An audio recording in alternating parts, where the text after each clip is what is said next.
Hello everyone. Imagine running a powerful ChatGPT-like reasoning model on your own laptop without any graphic card. Today I'm going to cover the newly released MiniCPM5, which just has 1 billion parameters. And using this model, I'm going to build this tool calling Arena, where I will directly put this model against the Qwen family, which is the current king for the local AI models. Welcome back to Build with AI series, where I cover local and free AI tools that runs completely free of cost on everyday consumer hardware. So first, let's cover what this new model is all about. It is a dense model of 1 billion parameter size, which is made to run on basic local systems. It proves that you do not need an expensive cloud systems to run high-quality text workflows, and it is specially built ground up for on-device deployment, as it takes just a tiny fraction of your device's memory. This allows you to run this model smoothly on your local devices or budget laptops. It sets a new standard for the open source 1 billion class models by achieving state-of-the-art performance on the multiple open source benchmarks. So you get maximum intelligence without any heavy memory footprint on your device. Biggest strengths are in agentic tool use, code generation, and difficult reasoning. So it can run background developer tools and write code smoothly, and it handles all kind of different software development steps much better than the other small local models. If you look at the capability comparison by domain across all these models like MiniCPM, Qwen, and LFM models, you'll see that it is performing best in general knowledge tasks, agentic tasks, logical reasoning, mathematical reasoning, and the coding related tasks. In other domain knowledge and instruction following benchmarks also, it is performing at par with the other models. It comes with a special built-in architecture called hybrid reasoning, which lets it toggle between two entirely different style of model mental modes. It can change its behavior on the fly based on the task that you are asking from it. For achieving this, it uses a special think chat template that exposes its internal thinking tokens while processing your answers. And you can also see its entire reasoning steps directly on your screen. You just need to change a single parameter, which is enable thinking, which will decide whether the model will take extra time to analyze its choices or give you an answer instantly. So let's say in some of your use cases, latency is important, like customer chatbots. You can disable the thinking parameter and the model will give instant responses. So it can act both as a fast assistant and a deliberate reasoner in a single model package. The primary release version of this model is a 16-bit quantization, which retrieves all its smart post-training refinements. The 16-bit version is a standard for all open source models, which serves as a fully complete version of the model. They also provide pre-converted lightweight files like these GGOF files, which you can directly run in your open source platforms like Ollama or LM Studio. And if you happen to be using the Apple Silicon machine, then there is a special dedicated optimization available for that also. So it ensures hardware acceleration on the local Mac architectures as well. Under the hood, it follows the same causal language model that is followed by the all llama models that are currently available, and because of this, it instantly works with any existing model frameworks or libraries. The total number of parameters are just 1 billion, which means it has 1 billion mathematical values inside its neural network architecture. This tiny size ensures that all the processing can be done inside your own local memory of your system. The context length is also 131,000, which is a massive memory window considering this model size. It means it can handle huge text files or standard books easily at once, and it can also read and remember over 100,000 tokens without crashing. This long-term context capability is also built natively into this model's core design as well, so it can handle deep document analysis natively without any configuration required from your end. When you look at the evaluation, it has directly compared with the Qwen 3.5 models and their same weight class, which is 0.8 billion parameter models, and even against this tough competition, its architecture is holding really well. If you look at the benchmark results, it is scoring better than all these other models across general knowledge, domain knowledge, coding, programming, and instruction following. It is comparable, but then in mathematical reasoning, logical reasoning, and agentic evaluation, it really holds a noticeable advantage against all the other competitors. These distinct victories prove that this model can be your reliable coding assistant and can also build background automation apps on your machine. If you look at the training recipe of this model, it runs through 3 different steps, which is standard text tuning, reinforcement learning loops, and direct distillations as well. This combination is the reason why its output is the polished and shaped ones. It has studied through 200 billion tokens of examples, which shows it's exactly how to break the complex tasks into smaller individual milestones. And all this high-grade instruction following dataset is also released open source for all community, so you can directly audit or replicate its exact quality. It also has specialized expert models that can check its reliability in the mathematical coding, scripting, and question answering tasks, so it learns directly from specialized digital professors. And the on-policy distillation process ensures that all of this expert knowledge is squeezed back into a compact final runtime file for the model, so you get high-tier intelligence inside a compressed package. Now to download this model and use it against its competitors, I'm going to use a GGOF file version, which you can download using this MiniCPM1B GGOF URL. Just scroll down below and select any quantization basis your system's memory. A standard formula for you to check how much of the quantization or the billion parameter models will fit in your system. You can plug in the number of billion parameters in the model, multiply it with the quantization by 8, and times 1.2 for the context overhead. So for this model, let's say if I plug in the billion parameters, which is 1. The quantization, let's say if I go for the 4-bit quantization, I'll get 4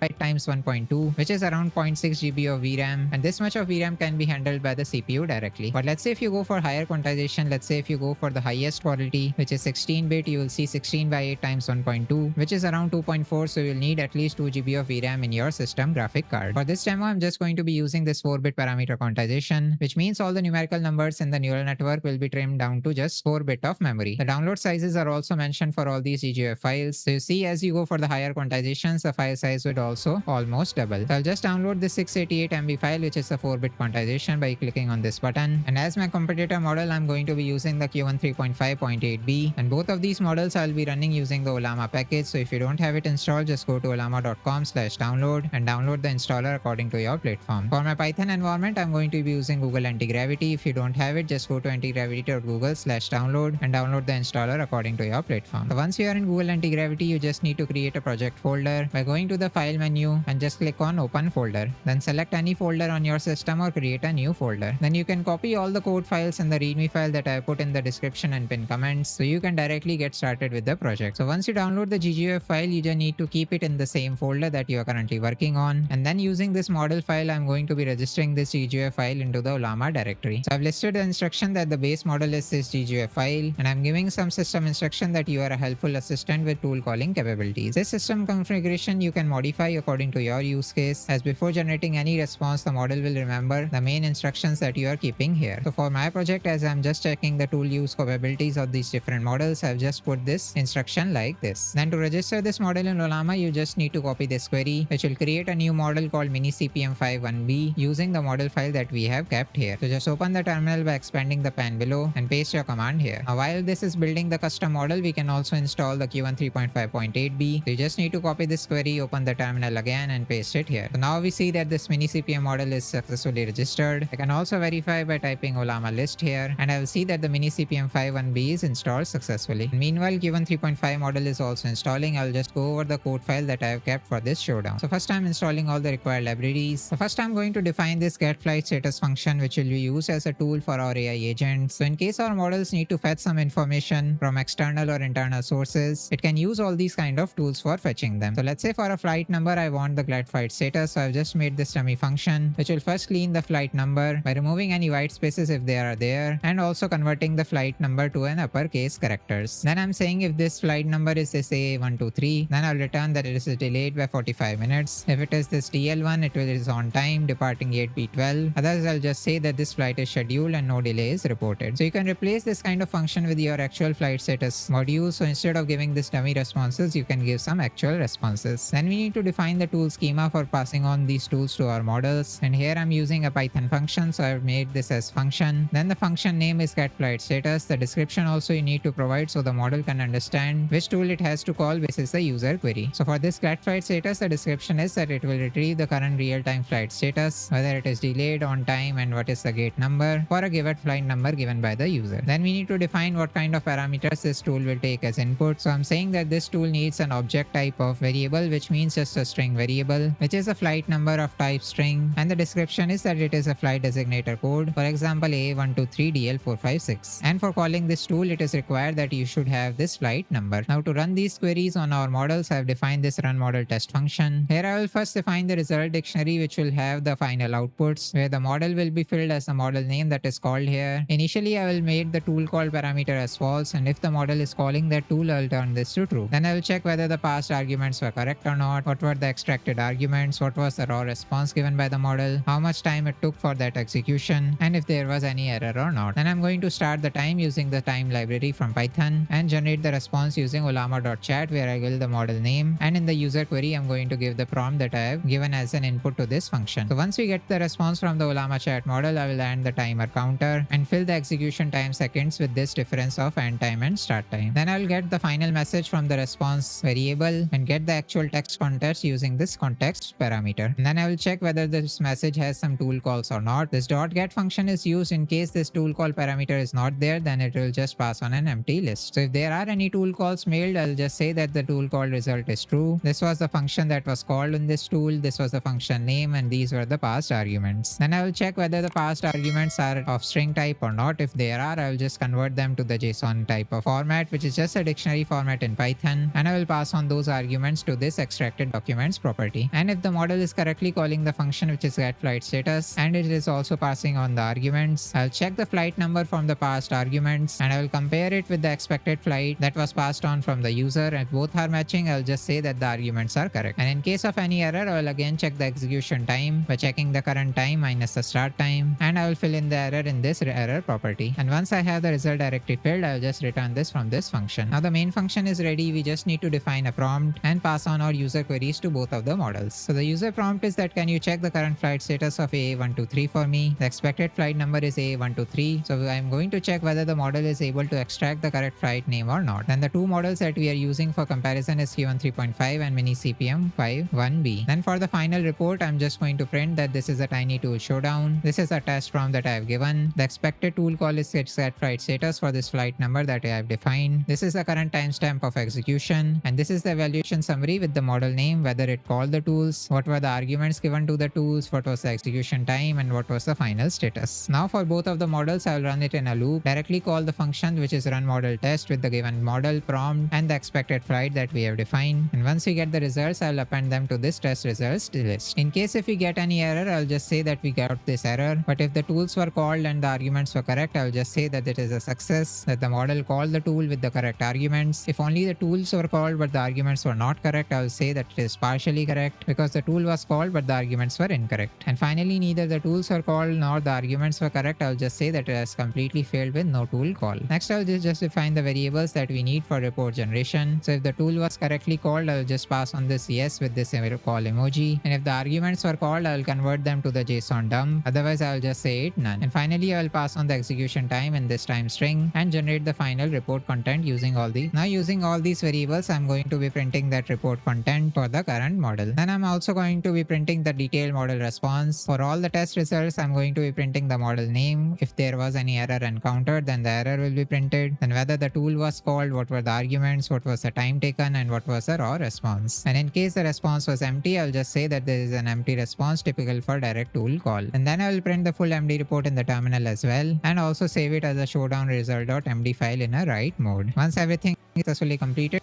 say that the saved report is saved in this MD file. And once this Python file is called, I'll just correctly call this main function. Now everything is ready. I'll just run this showdown.py file in my terminal. So just open the terminal again, and we see that this Qwen 3.5 model is successfully installed. So I'll just open a new terminal and just type python showdown.py. So now it is benchmarking the tool used for this Qwen 3.5.8b model, and it will do the same for this MiniCPM5 model as well, so we can wait for the results. And now the execution is complete. The final results are shown in this showdown results.md file. We can directly take a look at it. So it has given the test prompt here, the timestamp, and the expected tool call. For the MiniCPM5 model, it was able to use the tool with the arguments that were flight number A123. The execution time was 0.4 second and the status was success. While the Qwen 3.5 model, it is saying that the tool was not called, there were no arguments, execution time was 0.9, and it was failed because there was no tool call. And it has given the detailed response as well. This is for MiniCPM5 model. It has directly called the tool, so there is no raw text response, but the tool call parameters are exactly correct. While the Qwen 3.5 model has given some raw text response that I cannot help with flight status, please check online. So the Qwen model thought that we are actually asking for some online flight status, and because it is not trained on some live data, so it is just saying that you should check the online flight status, while the MiniCPM5 model identified that it has a tool which can actually check the flight status. So this is how we see that this new MiniCPM5 model is actually beating the Qwen 3.5 model on a standard basic tool called test case, but you can also deploy both of these models and check on your use cases as well. If you want to know whether you can deploy this kind of model in practical use cases, you can use it as a smart home automation because we want some low latency responses there, and also the API calls are also standard like turn off lights, set temperature, etc. Then you can also add this model in some device diagnostics like sensor readings or triggering some microcontroller routines when anomalies are detected. Then you can also convert some natural language queries into direct CLI commands in your copilots where privacy and security are very important, so everything will be run on your own local machine. Then let's say you can also build some personal organizers which can schedule some basic tasks like local calendar events, setting the alarms, or searching some local contexts. Or you can also use it as an AI router which can determine whether this user query is requiring any tool API or we need some larger 70 billion cloud model to run that query. And on top of this project, you can also add some more features like multimodal visual tool calling, where we can also check the vision support on the different models to benchmark the actual test comparisons on multimodal queries. increase. Then you can also check how much of your RAM and CPU are actually being used while this model is doing its tool calling phase, just to check if it is overloading your memory or not. Then for running tasks in batch mode, you can do some parallel model invocations, where for different tasks you will call the model parallelly, so there is a concurrency and minimum time lost for the different tasks. Then you can also add some multiple dependent tools in your workflow and define scenarios for your model where it must select and coordinate across those different tools. And as these are tiny size models, they can also give some errors, so you can automatically incorporate some retry mechanism in case the models are giving some well-formed arguments. So this was it for this project. The MiniCPM5 model is completely redefining what we can do in 1 billion parameter size models, which can accomplish all of our tasks on our personal computer directly. All the Python code files and the readme file with the step-by-step instruction to set up the project will be in the GitHub link in description and pinned comments. You can drop some suggestions for me in the comments if you want me to build some more local AI projects, and follow the channel for more such AI builds, updates and workflows.